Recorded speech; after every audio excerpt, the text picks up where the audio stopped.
Pour les Jeux Olympiques, la ville de Paris avait promis de grands travaux d'urbanisme futuristes et plein de verdure, mais les Jeux viennent de commencer et pas grand-chose n'a changé. Endroit emblématique du 15e arrondissement de Paris, la tour Montparnasse devait être totalement végétalisée, mais là, on n'y est pas trop. D'après la ville, les travaux devraient finalement commencer après les JO pour se terminer en 2027. Direction maintenant les Champs-Élysées où de la verdure et des terrasses uniformes devaient être installées. Pour la verdure, il y a un petit mieux, des plantes ont été installées au pied des arbres et pour les terrasses, elles ont aussi été mises en place. Ici, le plan a donc été plutôt respecté.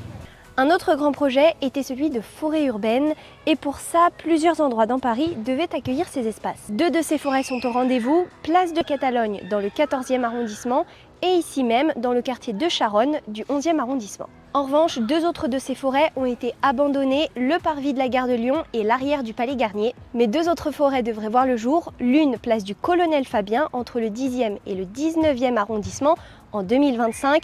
Pour la seconde, il s'agit du parvis de l'Hôtel de Ville et là, les études sur le sujet sont en cours de finalisation. Autre projet de végétalisation, les quais de Seine, rive droite, là il y a un petit début.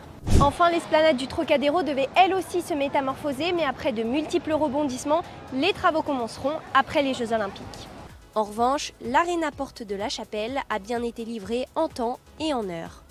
Le bilan est donc assez mitigé et Paris n'est pas encore une ville totalement verte.